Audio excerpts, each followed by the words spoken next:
ಒಂದೊಂದೇ ಕರಾಳ ಮುಖಗಳು ಒಂದೊಂದಾಗಿನೇ ಆಚೆ ಬರ್ತಾನೆ ಇದಾವೆ. ಈಗ ಮತ್ತೊಂದು ಆಚೆ ಬರ್ತಾ ಇದೆ. ಪೊಲೀಸ್ ಕಸ್ಟಡಿಯಲ್ಲೇನೋ ಡಿ ಗ್ಯಾಂಗ್ ಇದೆ ಕೊಲೆ ಕೇಸ್ನಲ್ಲಿ. ಒಂದೊಂದೇ ಬಯಲಾಗ್ತಾ ಇದೆ ಈಗ ಕ್ರೌರ್ಯ.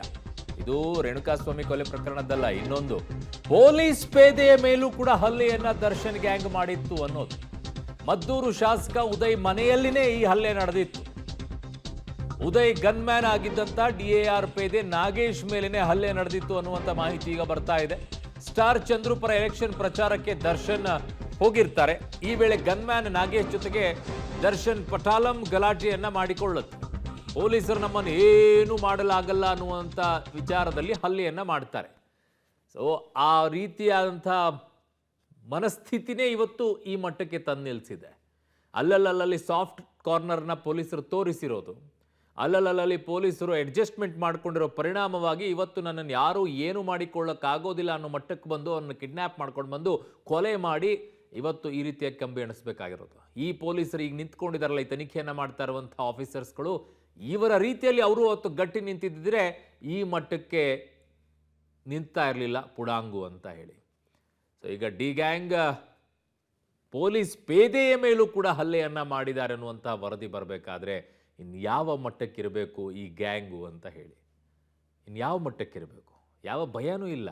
ಯಾರೇನು ಮಾಡ್ಕೊಳ್ತಾರೆ ಬಿಡು, ನನಗೆ ಪೊಲಿಟಿಕಲ್ ಪವರ್ ಇದೆ, ನಾನು ಹೇಳಿದರೆ ರಾಜಕಾರಣಿಗಳು ನಿಂತ್ಕೊಳ್ತಾರೆ, ಮಿನಿಸ್ಟರ್ಸ್ಗಳು ನಿಂತ್ಕೊಳ್ತಾರೆ, ನನ್ನನ್ನು ಯಾರೇನು ಮಾಡ್ಕೊಳ್ತಾರೆ ಅನ್ನೋ ಮಟ್ಟಕ್ಕೆ ಹೋದ ನಂತರ ಇದಾಗಿರೋದು. ನನ್ನ ಸಹೋದ್ಯೋಗಿ ಮಂಡ್ಯದಿಂದ ರೋಹಿತ್ ದೇವರಹಳ್ಳಿ ನನ್ನ ಸಂಪರ್ಕಕ್ಕೆ ಸಿಗ್ತಾ ಇದ್ದಾರೆ. ರೋಹಿತ್, ನನ್ನನ್ನು ಯಾರು ಏನು ಮಾಡಿಕೊಳ್ತಾರೆ, ನನಗೆ ಪೊಲಿಟಿಕಲ್ ಪವರ್ ಇದೆ, ಅಭಿಮಾನಿಗಳ ಪವರ್ ಇದೆ, ಪೊಲೀಸ್ ಪವರ್ ಇದೆ, ನಾನು ಏನು ಬೇಕಾದರೂ ಮಾಡಬಹುದು ಅನ್ನೋ ಮನಸ್ಥಿತಿನೇ ಇದಕ್ಕೆ ಕಾರಣನಾ ಅಂತ ಏನಾಗಿತ್ತವತ್ತು?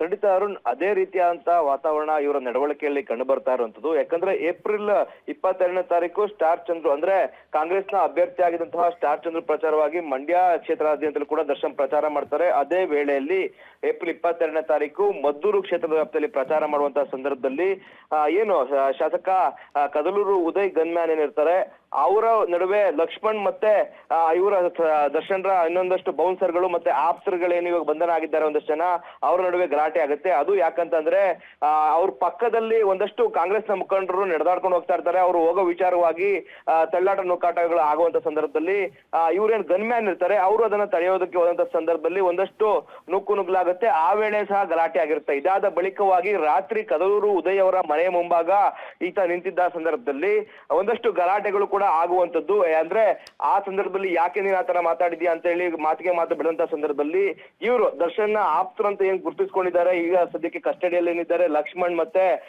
ಇತರರು, ಅವರು ಎಲ್ಲರೂ ಕೂಡ ಆತನ ಮೇಲೆ ಹಲ್ಲೆ ಮಾಡ್ತಾರೆ. ಅಂದ್ರೆ ಪೊಲೀಸ್ ನಮ್ಮ ಹತ್ರ ಏನು ಮಾಡ್ಕೊಳಕ್ಕಾಗಲ್ಲ ಅನ್ನೋ ಕೂಡ ಒಂದಷ್ಟು ರೀತಿಯಾಗಿ ಮಾತುಕತೆ ಆಗಿದ್ದಾವೆ ಅಂತೇಳಿ ಹೇಳಲಾಗ್ತಾ ಇರುವಂತದ್ದು. ಈ ಸಂಬಂಧ ಇದಾದ ಬಳಿಕವಾಗಿ ಅವರು ನೇರವಾಗಿ ಮದ್ದೂರಿನ ಸರ್ಕಾರಿ ಆಸ್ಪತ್ರೆ ಹೋಗ್ತಾರೆ. ಅಲ್ಲೂ ಕೂಡ MLC ಸಹ ಆಗುತ್ತೆ.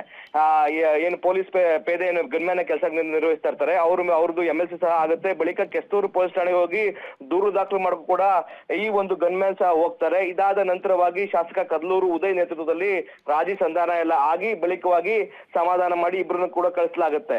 ಇದಾದ ನಂತರವಾಗಿ ಏನು ಗನ್ಮ್ಯಾನ್ ಆಗಿ ಕಾರ್ಯನಿರ್ವಹಿಸ್ತಾ ಇದ್ದಂತಹ ನಾಗರಾಜ್ ಇದೀಗ ತನ್ನ ವೃತ್ತಿಯನ್ನ ಬಿಟ್ಟು, ಅಂದ್ರೆ ಗನ್ಮ್ಯಾನ್ ಆಗಿ ಕೆಲಸ ನಿರ್ವಹಿಸ್ತಾ ಇದ್ದ ಆ ಕೆಲಸವನ್ನ ಬಿಟ್ಟು ಇದೀಗ ನೇರವಾಗಿ ತನ್ನ ಎಂದಿನ ಸ್ಥಾನಕ್ಕೆ ಬಂದು ಕೆಲಸವನ್ನ ನಿರ್ವಹಿಸ್ತಾ ಇರುವಂತದ್ದು. ಅವರು ಓಕೆ ರೋಹಿತ್, ನಿಮ್ಮೆಲ್ಲ ಮಾಹಿತಿಗೆ ಧನ್ಯವಾದಗಳು.